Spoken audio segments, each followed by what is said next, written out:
Assalamualaikum warahmatullahi wabarakatuh.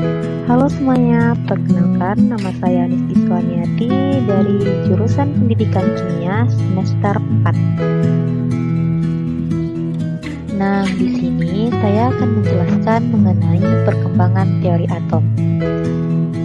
Baiklah, sebelum memasuki materi, ada baiknya kita mengetahui apa yang dimaksud dengan atom.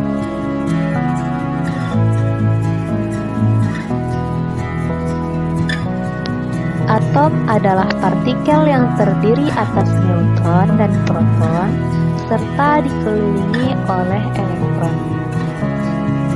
Sementara itu, dalam KBBI, atom berarti unsur kimia yang terkecil yang dapat berdiri sendiri dan dapat bersenyawa dengan yang lain. Beberapa perkembangan yang berhubungan dengan teori atom, salah satunya adalah teori yang dikembangkan oleh beberapa tokoh yang berbeda. Pertama, teori atom John Dalton. Tokoh pertama yang mengawali perkembangan teori atom ialah John Dalton. Ia menyatakan pendapatnya tentang atom pada tahun 1803.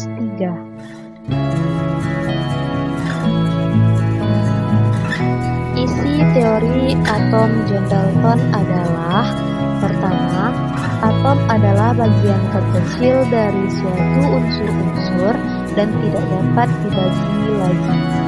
Kedua, atom-atom sejenis mempunyai sifat yang sama, sedangkan atom-atom dengan unsur tidak sejenis memiliki sifat yang berbeda. Ketiga, dalam reaksi kimia terjadi penggabungan atau pemisahan atom. Keempat, atom dapat bergabung dengan atom lainnya untuk membentuk molekul dengan perbandingan bulat dan sederhana. Namun, teori atom John Dalton memiliki kekurangan. Pertama, tidak bisa menggambarkan bagaimana cara atom saling bergabung. Kedua, atom unsur yang satu dengan atom unsur lainnya tidak bisa dideskripsikan.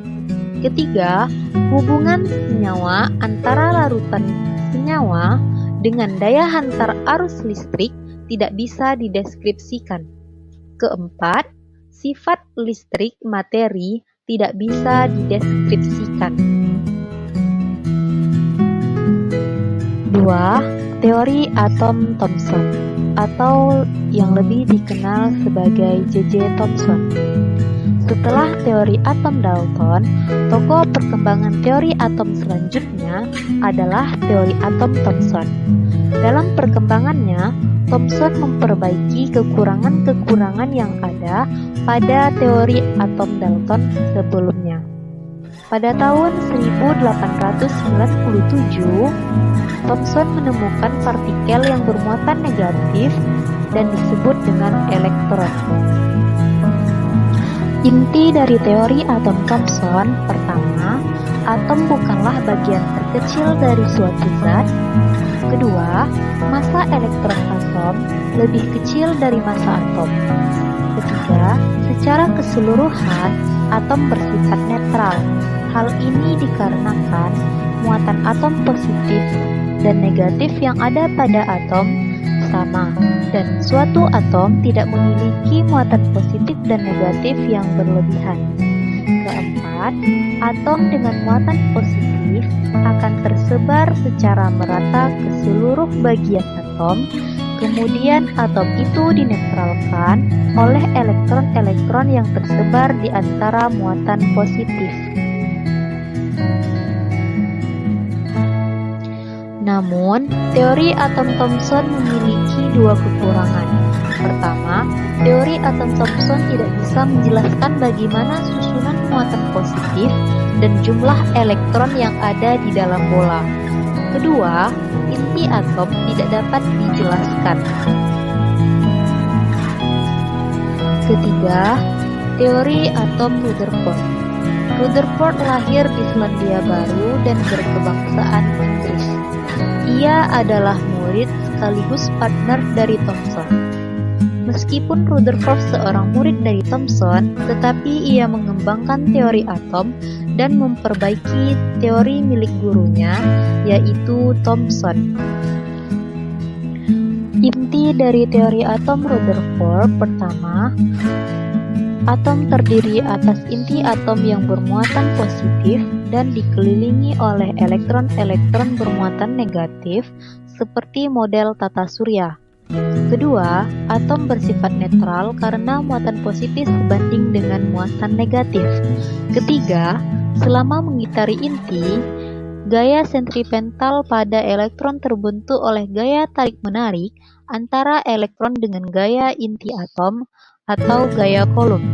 Keempat, sebagian besar volume atom adalah ruang kosong, bukan pejal. Hal itu disebabkan oleh jari-jari inti atom jauh lebih kecil dari jari-jari atom. Teori atom Rutherford ini masih memiliki kekurangan, yaitu pertama, teori atom ini tidak bisa dideskripsikan cara rotasi dari inti atom dan letak dari elektron. Kedua, teori atom ini tidak bisa dideskripsikan spektrum garis yang ada pada atom hidrogen. Ketiga, energi atom menjadi tidak stabil karena elektron yang bergerak dan memancarkan energi. Keempat adalah teori atom Bohr. Teori atom Bohr berawal dari kelemahan teori atom Rutherford.